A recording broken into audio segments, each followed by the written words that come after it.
Good morning students India GK की series को आगे बढ़ाते हैं।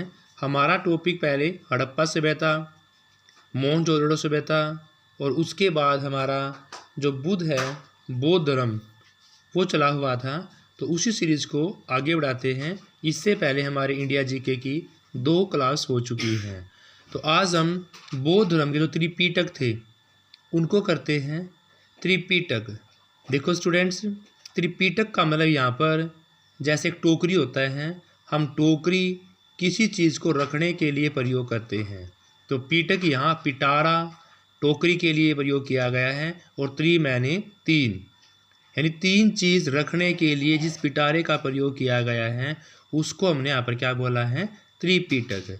क्योंकि बौद्ध धर्म के जो अनुयायी थे, जो उनके शिष्य थे, किसके, बौद्ध धर्म के यानी कि बुद्ध के, गौतम बुद्ध के शिष्य थे, उन्होंने सूत पिटक, विनय पिटक, अभिधम पिटक को एक पिटारे के अंदर रख दिया, एक टोकरिया के अंदर रख दिया, जिससे उसका नाम क्या बन गया, त्रिपिटक बन गया। क्या बन गया भाई, त्रिपिटक बन गया। यानी पिटारे के अंदर 3 चीज़ें रखी इन्होंने बौद्ध धर्म के अनुयायियों ने, उनके शिष्यों ने क्या क्या रखा, सूत पिटक, विनय पिटक और अभिधम पिटक। ये है क्या भाई, सूत पिटक जो है ना वो बुद्ध के धार्मिक विचारों और वचनों का संग्रह है। सूत धार्मिक विचारों और वचनों का संग्रह है। लेकिन विनय पिटक बौद्ध धर्म के नियम हैं। विनय पिटक बौद्ध धर्म के नियम हैं और अभिधम पिटक बौद्ध दर्शन का विवेचन है। अभिधम पिटक बौद्ध दर्शन का विवेचन है। विनय पिटक बौद्ध धर्म के नियम हैं और सूत पिटक बुद्ध के धार्मिक विचारों और वचनों का संग्रह है। स्टूडेंट्स आइए आगे देखते हैं। बौद्ध धर्म के रत्न कितने हैं भाई, त्रिरत्न हैं। बौद्ध धर्म के त्रिरत्न बुद्ध, धम्म और संघ। बुद्ध, धम्म और संघ बौद्ध धर्म के क्या है, ये त्रिरत्न है। बुद्ध, धम्म, संघ क्या है, बौद्ध धर्म के 3 त्रिरत्न। गौतम बुद्ध से जो संबंधित व्यक्ति है वो कौन कौन से हैं, आइए स्टूडेंट्स उनको भी जान लेते हैं। सबसे पहले है सुद्धोधन। सुद्धोधन उनके पिता थे, महामाया माता। सुद्धोधन पिता, महामाया उनकी माता का नाम था। प्रजापति गौतमी उनकी मौसी बोल सकते हैं। इसको हम धाय माता के नाम से, विमाता के नाम से, जो उनकी माता नहीं थी उनकी मौसी थी, विमाता के नाम से भी आ सकता है और धाय माता के नाम से। यानी प्रजापति गौतमी उनकी मौसी, धाय माता, विमाता थे। महामाया माता, सुद्धोधन पिता, यशोधरा पत्नी, राहुल उनका पुत्र। बात करते हैं देवदत्त चचेरा भाई था, चाचा का बेटा यानी कि देवदत्त। चन्ना उनके सारथी का नाम था। अलार कलाम प्रथम गुरु थे। अलार कलाम क्या थे भाई, प्रथम गुरु थे। रुद्रक राम पुत्र दूसरे गुरु थे। अलार कलाम पहले गुरु, रुद्रक राम पुत्र दूसरे गुरु। आनंद सबसे प्रिय शिष्य था। आनंद कौन था भाई, सबसे प्रिय शिष्य था। और कंठक गौतम बुद्ध का प्रिय घोड़ा था। कंठक कौन था भाई, गौतम बुद्ध का प्रिय घोड़ा।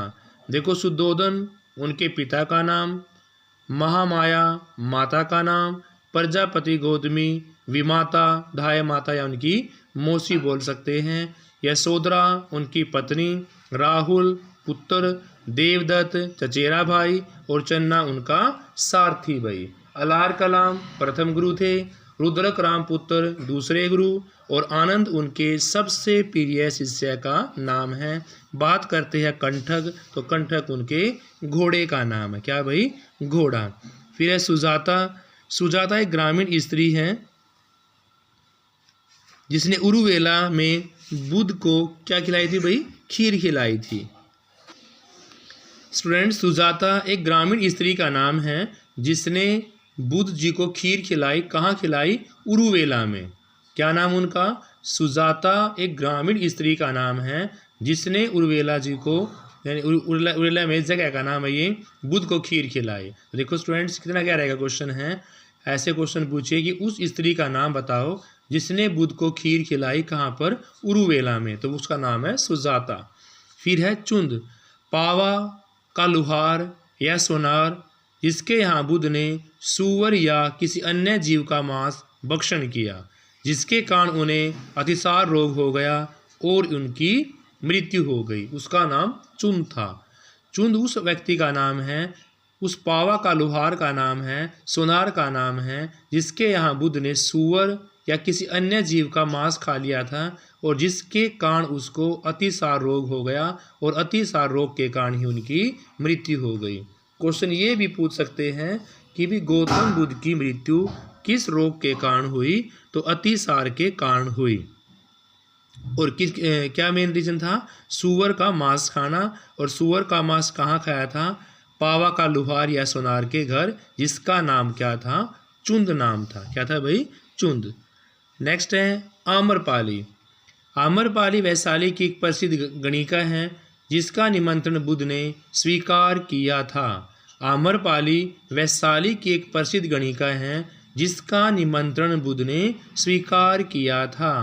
उपाली, आनंद, असवजीत, मोगलना एवं श्रेय पुत्र गौतम बुद्ध के प्रथम 5 शिष्य हैं, जिन्हें सारनाथ यानी कि ऋषि पतनम या मृगगांव में सबसे पहले दीक्षित किया था।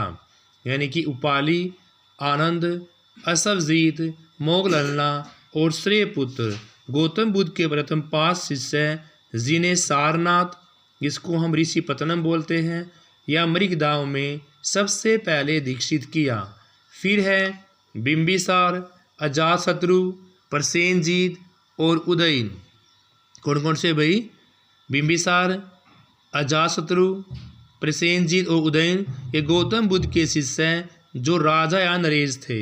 यानी कि ये ऐसे क्वेश्चन पूछ सकते हैं, गौतम बुद्ध के उन शिष्यों का नाम बताओ जो राजा थे, तो बिंबिसार, अजातशत्रु, प्रसेनजीत और उदयन।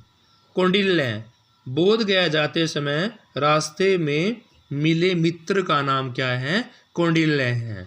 जब महात्मा बुद्ध जी बोध गया गए तो रास्ते में जो उनके मित्र मिले थे उसका नाम क्या था, कौंडिल्य था स्टूडेंट्स। आइए गौतम बुद्ध के जो स्थल है उनके जीवन से कौन कौन से स्थल जुड़े हुए हैं वो भी देख लेते हैं स्टूडेंट्स। लुम्बिनी जो जगह है स्टूडेंट्स वो उनके जन्म स्थान से जुड़ी हुई हैं। किनके, गौतम बुद्ध के जन्म स्थान से जुड़ी हैं लुम्बिनी। सारनाथ में उन्हें अपना पहला उपदेश दिया और श्रावस्ती में सर्वाधिक उपदेश दिए। देखो, लुम्बिनी में जन्म, सारनाथ में प्रथम उपदेश, श्रावस्ती में सर्वाधिक उपदेश दिए और आगे उरुवेला में उनको ज्ञान की प्राप्ति होती है। कहाँ भाई, उरुवेला में ज्ञान की प्राप्ति होती है। कुशीनारा में मृत्यु हो जाती है। वेलुवन या जेतवन का निवास स्थान है। कौन कौन सा, वेलुवन, जेतवन क्या है, निवास स्थान है। कुशीनारा में मृत्यु और उरुवेला में उनको ज्ञान की प्राप्ति होती है। स्टूडेंट्स आइए आगे जैन की संगतियाँ जान लेते हैं कि जैन जो अपना धर्म था उसके अंदर कौन कौन सी संगतियाँ आई थी। जैसे महात्मा बुद्ध के साथ कितनी, 4 आई थी, 483, 383, 250 और फिर आपकी 1st ईस्वी के अंदर आई थी। और ऐसे यहाँ पर जैन के काल में 2 संगतियाँ आई, एक प्रथम जो पाटलिपुत्र स्थान पर और दूसरी वल्लभी पर। पहली पाटलिपुत्र, दूसरी वल्लभी। पाटलिपुत्र का अध्यक्ष स्थूलभद्र था, वल्लभी का देवधी समा श्रमण। और जो प्रथम बौद्ध संगति आई थी 322 से 298 ईस्वी पूर्व, दूसरी 512 में भी। जो जैन की संगतियाँ आई थी 322 से 298 ईस्वी पूर्व प्रथम और दूसरी 512 में। पाटलिपुत्र पहला स्थान, वल्लभी में दूसरी आई थी।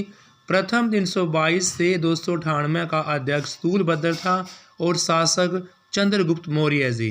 दूसरी 512 ईस्वी में वल्लभी आपका गुजरात के अंदर है और अध्यक्ष की बात करते हैं तो देवरिधि शमा श्रवण के नाम से।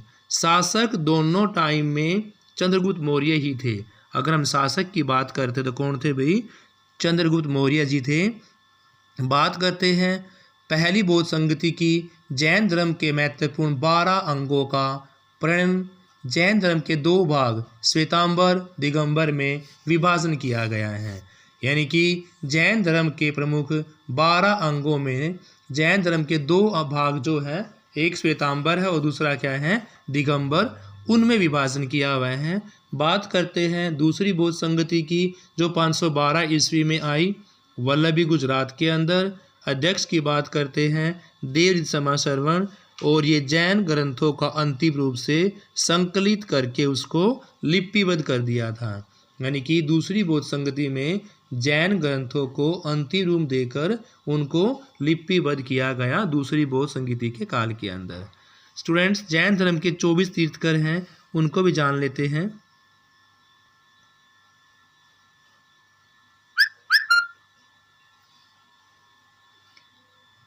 देखो स्टूडेंट्स, फेमस तो आपके 4 ही हैं। फर्स्ट ऋषभदेव, उसके बाद आपका 22 में नेमिनाथ, 23 में पार्श्वनाथ और 24 में महावीर स्वामी जी। यानी कि जो ज़्यादा पूछते हैं वो आपके ऋषभदेव जी फर्स्ट नंबर पे हैं, नेमिनाथ 22वें नंबर पर, पार्श्वनाथ 23वें नंबर पर और महावीर स्वामी 24वें नंबर पर हैं। लेकिन क्वेश्चन अगर ज़्यादा गहराई से पूछे तो कोई भी क्वेश्चन पूछ सकते हैं। जैसे ऋषभदेव आपके फर्स्ट हैं, अजीतनाथ दूसरे हैं, सांबनाथ तीसरे, अभिनंदन चौथे, सुमतिनाथ 5वें, पद्म प्रभु 6ठे, सुपार्श्वनाथ 7वें, चंद्र प्रभु 8वें, पुष्पदंत 9वें, शीतलनाथ 10वां, श्रेयसनाथ 11वां और वसुपूज्य 12वां, विमलनाथ 13, अनंतनाथ 14, धर्मनाथ 15, शांतिनाथ 16, अकुम्भुनाथ 17। और बात करते हैं अरसनाथ की, तो अरसनाथ आपके कौन से नंबर के थे भी? अरसनाथ 18वें नंबर के। फिर 19वें नंबर पे है मल्लीनाथ, 19वें नंबर पे मल्लीनाथ हैं। 20वें नंबर पे मुनि समृतनाथ और 21वें पे नमीनाथ। फिर 22वें पे आपका नेमिनाथ आता है, 23वें नंबर पर पार्श्वनाथ और फिर आता आपके महावीर स्वामी। स्टूडेंट्स, जैन धर्म के 5 महाव्रत हैं। महाव्रत कौन कौन से? जैन धर्म के 5 महाव्रत जो हैं, सबसे पहले अहिंसा, फिर है सत्य और अमृता, तीसरा अपरिग्रह। अपरिग्रह होता है कि धन का संचय ना करना।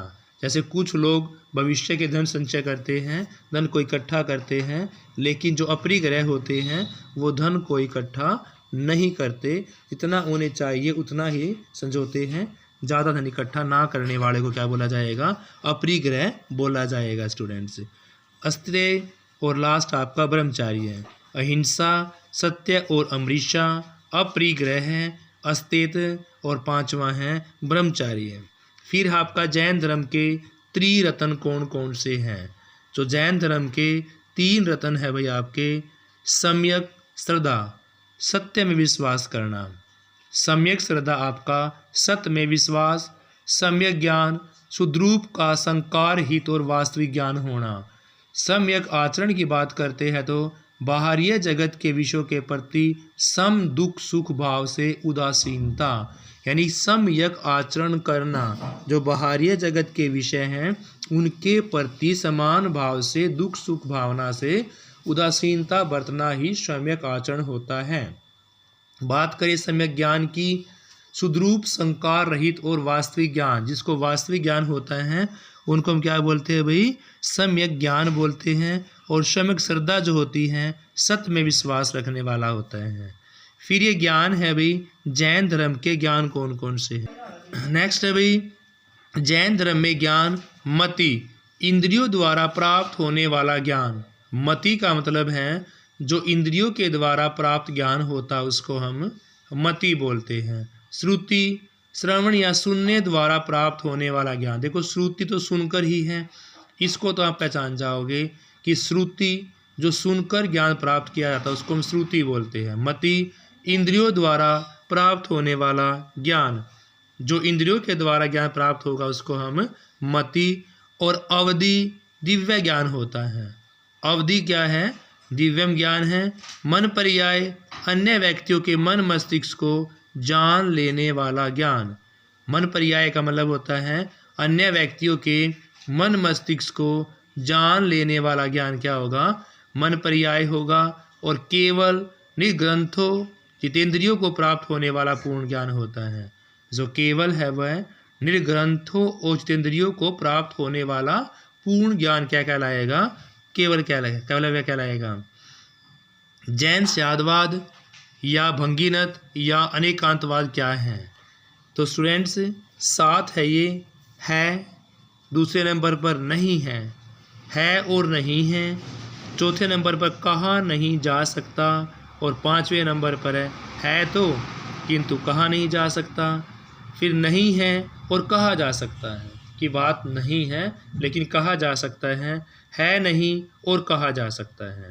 यानी कि जैन के स्यादवाद जो है नहीं है और नहीं है, कहा नहीं जा सकता, है किंतु कहा नहीं जा सकता। फिर है के बाद नहीं है और कहा जा सकता है। देखो, कहा नहीं जा सकता आपका चौथे नंबर का है किंतु कह नहीं सकते ये पांचवें नंबर का है। फिर नहीं है और कहा भी जा सकता है, छठे नंबर का है। और सातवां है नहीं और कहा जा सकता है। स्टूडेंट्स, जैन धर्म के अंत के 4 चतुष्ट गुण कौन से हैं? वो भी हैं अनंत ज्ञान, अनंत दर्शन, अनंत वीर्य, अनंत सुख। 4 अनंत चतुष्ट है किसके नाम से? जैन धर्म के नाम से। अनंत ज्ञान, अनंत दर्शन, अनंत वीर्य और लास्ट है अनंत सुख। स्टूडेंट्स, आगे जान लेते हैं। स्टूडेंट्स, जैन के तीर्थकर और उनके प्रतीक चिन्ह कौन कौन से हैं? वो कि जैन धर्म के कौन कौन से तीर्थकर हुए हैं और उनके क्या प्रतीक चिन्ह हैं। सबसे पहले ऋषभ देव जी हैं। वृषभ यानी कि सांड इनका प्रतीक चिन्ह है। पार्श्वनाथ का सर्फ का फन यानी सांप का फन जो है वो पार्श्वनाथ का प्रतीक चिन्ह है।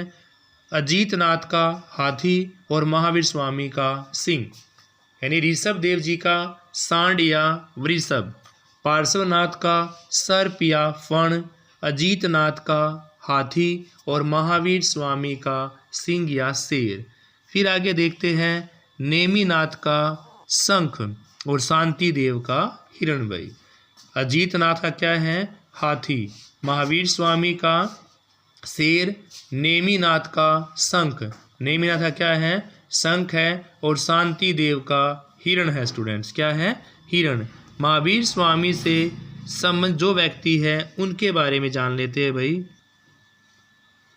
कि महावीर स्वामी से किन किन व्यक्तियों का संबंध था। पिता का नाम सिद्धार्थ, माता जी का नाम त्रिशला। पिता सिद्धार्थ, माता त्रिशला। फूफा उनके राजा बिंबिसार थे। फूफा कौन थे भाई? राजा बिंबिसार। फुफेरा भाई अजातशत्रु, यानी बिंबिसार का जो था इसके महावीर स्वामी का फुफेरा भाई कौन था? अजातशत्रु। और फूफा बिंबिसार, बिंबिसार का कौन था फिर? अजातशत्रु। यानी फूफा उनके बिंबिसार हो गए और फुफेरे भाई कौन हो गए? अजातशत्रु। पत्नी यशोदा, पुत्री अनोजा प्रियदर्शनी। पत्नी का नाम क्या है भाई? यशोदा है, और पुत्री का नाम क्या है? अनोजा प्रियदर्शनी। दामाद जमाली और आरंभिक साथी का नाम है मखली पुत्र गोशाल। स्टूडेंट्स, आरंभिक हाथी का नाम क्या है? मखली पुत्र गोशाल है। अग्रज की बात करते हैं तो नंदीवर्धन। अग्रज कौन है उनके? नंदीवर्धन जी उनके अग्रज हैं। अंतिम जीवित गणधर आर्य सुधर्मन है। अंतिम जीवित जो गणधर हैं, जो अंतिम बचे हुए हैं उनके जीवित है जो गणधर का नाम है आर्य सुधर्मन। प्रथम भिक्षुणी का नाम है चंदना। प्रथम भिक्षुणी का नाम क्या है भाई? चंदना है। निर्वाण की प्राप्ति मल राजा सस्तीपाल के राज प्रसाद में है। निर्वाण की प्राप्ति की बात करते हैं तो मल राजा सस्तीपाल के राजप्रसाद में है। फिर है महावीर स्वामी से संबंध महत्वपूर्ण स्थल कौन कौन से है भाई, उनको भी जान लेते हैं। देखो स्टूडेंट्स, कुंडग्राम यानी कि वैशाली के नाम से जो फेमस है, वहाँ पर उनका जन्म होता है। कुंडग्राम वैशाली जहाँ पर उनका जन्म होता है। जरिम्बी ग्राम में ज्ञान की प्राप्ति होती है। जरिम्बी ग्राम में क्या होता है अभी, ज्ञान की प्राप्ति होती है। पावापुरी या राजगृह के अंदर उनकी मृत्यु हो जाती है। कुंडग्राम वैशाली में जन्म, जरिम्बी ग्राम में ज्ञान की प्राप्ति और पावापुरी राजगृह में मृत्यु हो जाती है। आगे देखते हैं भाई, जो आपके महाजन पद हुए हैं उनका कौन कौन से महाजन पद हैं, क्या क्या उनकी राजधानी है और क्या क्या उनकी वर्तमान स्थिति है, वो भी जान लेते हैं। सबसे पहले अभी अंग की राजधानी चंपा। इसकी वर्तमान स्थिति की बात करें, भागलपुर मुंगेर जिला कहाँ पर, बिहार में है। अंग की राजधानी चंपा के नाम से है, भागलपुर मुंगेर जिला बिहार में। मगध की राजधानी गिरिव्रज का नाम क्या है, राजगृह। पटना और गया जिला कहाँ पर, बिहार में वर्तमान में। काशी की वाराणसी जिला और उसके आसपास का क्षेत्र इसके अंदर आता है वर्तमान में। वाराणसी जिला और उसके आसपास का क्षेत्र यहाँ पर आता है। कौशल, श्रावस्ती, अयोध्या फैजाबाद जिला एवं आसपास का क्षेत्र अवध क्षेत्र के नाम से जानते हैं। कौशल की राजधानी श्रावस्ती, अयोध्या फैजाबाद जिला एवं आसपास का क्षेत्र अवध क्षेत्र के नाम से जानते हैं।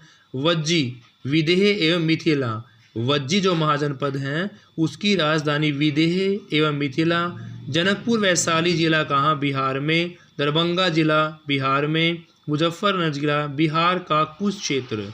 देखो स्टूडेंट्स, वज्जी, विदेह एवं मिथिला, जनकपुर वैशाली जिला बिहार, दरभंगा जिला बिहार, मुजफ्फरनगर जिला बिहार का क्षेत्र आपका वज्जी के अंदर आता है और वज्जी की राजधानी विदेह और मिथिला। फिर मल की राजधानी कुशीनगर है। मल की राजधानी कुशीनगर और उसकी स्थिति है गोरखपुर, कुशीनगर और देवरिया का क्षेत्र।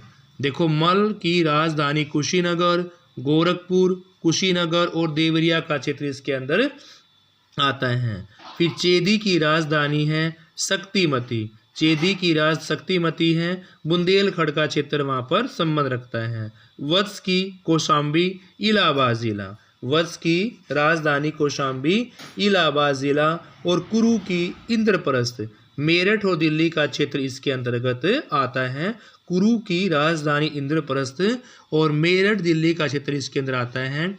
मत्स्य की राजधानी क्या अभी, विराट नगरी। मत्स्य की राजधानी विराट नगरी है। जयपुर, अलवर, भरतपुर का कुछ क्षेत्र इसके अंदर आता है स्टूडेंट्स। तो स्टूडेंट्स, इस वीडियो में इतना ही। कल हम आगे इसी सीरीज को इंडिया जीके को आगे बढ़ाएंगे। Thank you students, have a nice day. Please class को लाइक से अवश्य करें।